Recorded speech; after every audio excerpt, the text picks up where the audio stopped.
निम्नलिखित में से कौन सूफी संत नहीं था? मोहम्मद बिन बख्तियार काकी। निम्नलिखित में कौन सा सूफी सिलसिला भारत में मुगल सम्राट अकबर के समय में प्रारंभ हुआ? नक्शबंदी। मीराबाई कहाँ के राणा की पुत्री थी? मेरता। किसने अकबर के कहने पर दिग्विजय का अभियान आरंभ किया? रघुनंदन राय। शाहजहां के समय में तैयार किया गया शहीद-ए-सादिक समर्पित है शाह शुजा को।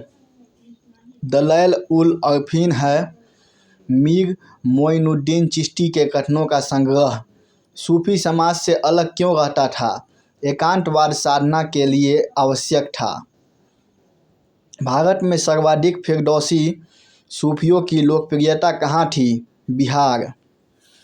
भक्ति आंदोलन का आदि पुरुष कहा जाता है? शंकराचार्य को। मराठा सेना का सर्वाधिक महत्वपूर्ण अंग था? शेख कादिर।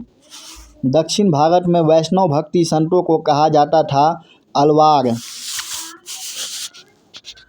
निम्नलिखित में से कौन सा भक्ति संत इस्लाम से बुरी तरह प्रभावित था? नामदेव।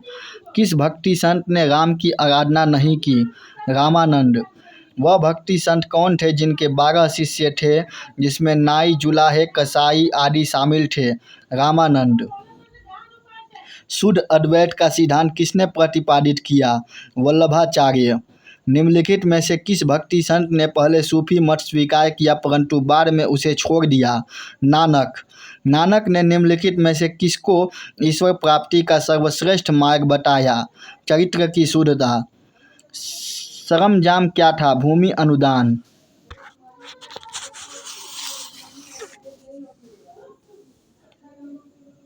पग सैनिकों की सबसे छोटी इकाई में कितने सैनिक होते थे? 40। मराठा सेना का सर्वाधिक महत्वपूर्ण अंग था? किला। मराठा क्षेत्र में वंशानुगत जमींदार कहलाते थे? मीर सदार। मराठा सैनिकों के वेतन की आपूर्ति शिवाजी कहाँ से करते थे? पड़ोसी राज्यों की लूट से। प्रतिनिधि की नियुक्ति किसने की? राजा राम। मराठा प्रशासन में दुर्ग के अधिकारी को कहा जाता था? दुर्गपाल। शिवाजी के प्रशासन में मोकारा प्रथा क्या थी? अधिकारियों को जागीरें प्रदान करना। मराठा राज्य में हिमवदी था? नागरिक सेना। मराठा मुख्य ग्राम प्रशासनिक अधिकारी था? पटेल। पटेल के अधीनस्थ अधिकारी थे? कुलकर्णी चौगुले। बाकी अगले पार्ट में।